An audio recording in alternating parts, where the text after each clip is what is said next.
In this video, I'm going to react to New York City versus London.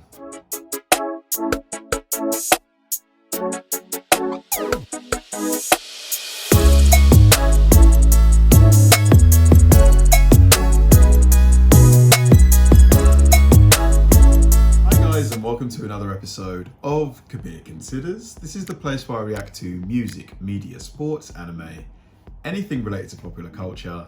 I'll watch it with an open mind and give you my 100% honest reaction to it.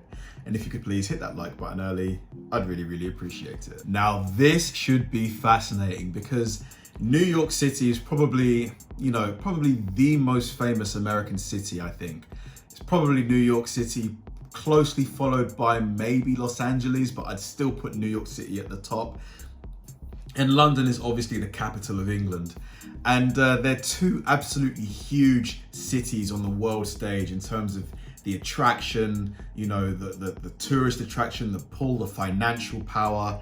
And I've just thought to myself, because I've never been to New York, I hope to go either maybe late this year or early next year. How do they compare against each other? I believe New York City is probably a lot bigger than London, but there's probably a lot of similarities. You've got the New York Stock Exchange, you've got the London Stock Exchange. They both have, very good subway systems. They're both known for producing they both have a lot of cultural influence over the rest of the country. So I thought this video, hopefully it's going to sort of put them against each other, compare them in a lot of ways, and we'll see if there's a victor, if it's possible at all. So let's go. This is going to be me reacting to London versus New York City. Let's do it. This episode is brought to you by Hero Wars. Let's move on to the main part of our video. According to Travel and Leisure magazine, the best city in the world right now you could visit is San Miguel de Allende in Mexico. Really? Huh. Followed by Charleston in the USA, followed by Chiang Mai in Thailand. These three places, however, don't even get on the top 20 places to actually live in this year's Quality of Living Index, a yearly list compiled by HR firm Mercer. Apparently, if you want to live the good life, you should move to Vienna, Austria, Zurich, Switzerland, or Auckland, New Zealand. The top 20 list doesn't include any cities from the UK or the USA, two countries that have arguably been the two heavyweights in the last century regarding power and wealth. These two countries, however, contain cities that attract millions of overseas visitors every year. Today, we are going to compare them in this episode of the infographic show, New York City versus London. Don't forget to subscribe and click the bell button so that you can be part of our notification squad. The cities are two of the most visited places in the entire world. In 2016, though, the most visited city in the world by international travelers was Thailand's capital, Bangkok. Yeah, Bangkok is super popular. I really want to go to Bangkok at some point. 21.47 million people visited Bangkok that year. In second place was London with 19.88 million visitors, and in third place was Paris with 18.03 million visitors. The most visited US city was New York City, and that was in fifth place with 12.75 million visitors. Dubai was in fourth. In the last 5 years, Bangkok held the first position 3 times and London twice. In our comparison, we might thereby deduce that London is more visitable than New York City. Let's find out why. First, we will take a look at the two cities' abridged history. We'll start with London as it's the elder. The city of London is old, but nowhere near as old as some cities in the Middle East, China, or other parts of Europe. You'll know from our show on the British and Roman empires that Britain was invaded by the Romans in 43 AD. They established the city of Londinium that at the time was about... Wow, so the name London comes from the Roman Empire, Londinium. I would have never known that. About the size of a small village in England right now. When the Romans left Londinium, it was pretty much a ghost town, and for hundreds of years it remained so. Even the invading Vikings didn't do much with it, and it wasn't until the Normans invaded from France and subjugated the country that London became a powerful city. William the Conqueror made London the Norman stronghold, building the famous Tower of London. The Normans would be the last people to this day to successfully invade England. In medieval times, London grew in power and wealth, but that also included the spread of poverty, corruption, and greed among the upper echelons of society and bouts of population-denuding plagues. It wasn't until 1850 that London became the largest city in the world in terms of population. Some sources say it was as early as 1825, though most scholars agree that London was the most populated city until... Yeah, that's definitely the River Thames. The 1920s. Another city then took over right up until the 60s, and that was the city of New York. Long before New York City had high-rise buildings, it was the stomping ground of Algonquin natives who hunted and fished where people now trade stocks and eat pastrami sandwiches. It wasn't until... Pastrami sandwiches. I want to try a pastrami sandwich. 1624 that European settlers would start a community in the city when families of the Dutch West India Company made a home of Nutten Island. That's now known as Governor's Island and is between Manhattan and Brooklyn. Being Dutch, they called this place New Amsterdam. Some historians say that the Dutch bought the area from the natives for a few trinkets. The peace between the natives and the Euro expansionists didn't last, and the trouble ended with a lot more native casualties than Dutch casualties. New Amsterdam soon covered much of what we regard as New York City today, but the imperialistic Brits, guided by London prospectors, would soon burst the Dutch bubble. On August 26, 1664, 4 British frigates sailed to New Amsterdam and in a bloodless coup took control and renamed it New York after the Duke of York, not the city of York, in the north of England. At that time, the city had about 1,500 Europeans and 375 Africans, most of whom were slaves. It remained that way for over 100 years, and imagine like buying property all over like New York or London back in 1875, and you just held it up until now. Crazy gains. Even when American independence was on the cards, New York City was a stronghold for British loyalists. In 1783, the British were forced out, and in 1789, it became the first national capital of the US. Only in 1790 did the capital become Washington, D.C. Like London, the growing city had its fair share of growing pains, including great fires and huge loss of life due to yellow fever and cholera. Nonetheless, by 1850, the population was more than 550,000, and New York City had become a center of the world. I believe New York, the population of New York City, is it about 10 million? 10 or 15 million, something like that? So now we come to the present day. The population of London right now is thought to be about 8.7 million. This has spiked lately due to the arrival of ethnic minorities that make up about 44% of the city's population. London covers an area of 607 square miles, making it the biggest city in Europe. New York City has a population of 8.538 million. Oh, the population of New York is less than London. I would never have guessed. And it is mixed in terms of ethnicity. About 44% of residents are white Caucasian, 27% Hispanic, 25% Black or African American, with a much smaller mix of other ethnicities. The city covers 304 square miles and is the biggest city in the USA, though considerably smaller than London, but with almost equal populations. Wow, New York City is smaller than London. This is all mind-blowing to me. I always assumed that New York City was much bigger just because America is much bigger than the UK.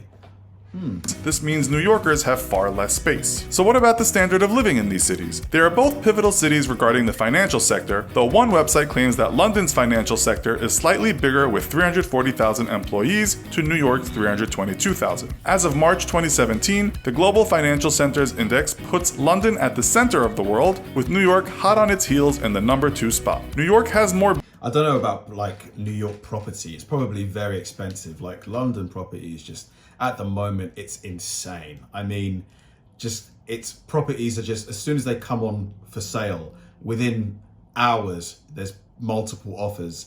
It's just, they're just going so quick. Before you're able to put an offer in, they just fly off. You know, it's just unsustainable at this current level, really. Billionaires, with 103 in 2017 according to Forbes, while London only has 72. London is said to have better job growth though over the last decade. For the average Joe among us, how is life in these cities? Again, it depends on which source you read. The latest cost of living index by Expatizen puts New York as the 5th most expensive city to live in the world and London in 12th, with food and housing in New York being more expensive, but clothes and transportation being cheaper. The Guardian reports that after Brexit, London got a lot cheaper, stating that the city has recently arrived at a newfound bargain basement status. Not now. Ever since things have started opening up, it feels like the prices of everything have just gone up. Everything. You want to eat out, you want to go to the pub, everything has just got more expensive. It's just crazy. Petrol as well used to be about £1.30 a litre, now it's £1, almost £1.45 or something like that. It's just, I think it's the highest ever now. In fact, according to the website Numbeo, that compares cost of prices around the world, the cities are fairly equal in terms of eating, going out, shopping, but just a bit more in New York. Renting in London is cheaper than New York if you're not renting high-end apartments, but actually buying a place is much more expensive in London on average. Travel is more expensive in London, whether you buy your own gas or use public transportation. Gas and electric is also more expensive in London, but internet is almost half the price of New York on average. Education is more expensive in New York, and it's thought that inner-city London schools are a bit better than inner-city New York schools. The average wage in New York is $4,542. So 4,500, that's about £3,200. So I would guess that is more than, actually, I think London might be a bit more, you know. A month, while in London it is only $2,000. Wow, we earn that much less. No way. $952 a month. That might sound bad for Londoners, but they do get free healthcare, lots of paid vacation, and in general, better workers' rights. Money aside, what about the general day-to-day creature comforts? Well, as London is much bigger, it also has more space. With that, you get more parks and more green spaces. At the same time, New York is easier to get around, and some people speaking on forums say a bit more fun, as it's compact, and unlike London, is more of a 24-hour city. If you are London, you know, I don't know about more fun, because you can have a lot of fun in London for sure. But I do wish that things were open 24 hours here. That would it'd be insane. Out at night, London may have more crimes in terms of robberies and assaults, but New York has more murders. According to Numbeo, respondents to a survey said they felt similar about safety in London and New York. It seems the difference is bigger crimes are more common in New York, but your chances of finding trouble on the street is more likely in London. We should, however, take this to those that have lived in both cities. According to one American man who did both for many years, he said on a forum thread that both cities were too expensive even when single. He loved the open, sprawling green spaces in London and at times didn't like the noisy, claustrophobic streets of New York. He did, however, like the fact that in New York you could sit down anywhere and find enjoyment, while London was too spread out for him at times. The writer agreed with the sites we cited already on costs of things, also the heavy workload in the US for most people, but did say in terms of meeting, is the workload that much more in America than it is in the UK? Like, how many hours do you guys put in a week at your jobs? You know, like when I was a paralegal, I was working about 38 hours a week. So start at 9, finish at like 5:30 with like a 45-minute lunch. Like, what kind of hours are you guys working at your jobs? Let me know. New people, socializing, or partying, New York is easier. One more thing he pointed out that we didn't mention yet was the weather, which is a deal breaker for some people. New York has colder winters and can have steaming hot summers, whereas London is cool, damp, and gray for much of the year, with some warm weeks in summer and only a moderately cold winter compared to New York. We'll end it there with the weather. Have you lived in or visited either of these two? Fascinating stuff. Very interesting. I was convinced that New York City was bigger than London.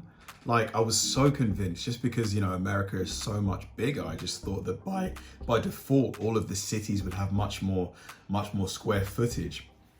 Yeah, like from what I've heard, they're both very similar cities. I need to visit New York and, you know, see what it's like. You know, I think New York is the closest part of the US to London. I think you can get like a direct flight that's for like maybe 5 hours, 5.5 hours. So I really need to do that. Maybe one of these, if I can find some time, like I'll maybe go for a few days. But yeah, like this video is very interesting. I just need to get to New York and just see what it's about. If any of you guys are based in New York, like yeah, let me know, because yeah, I definitely want to visit soon. Thanks for watching, guys. If you enjoyed this video, please like, subscribe, turn on bell notifications, and keep throwing the recommendations my way. I know I say it all the time, but they genuinely help me out, because if I know you enjoyed watching something, I'll definitely enjoy reacting to it. So like, subscribe, turn on bell notifications, keep throwing the recommendations, and I'll catch you in the next one.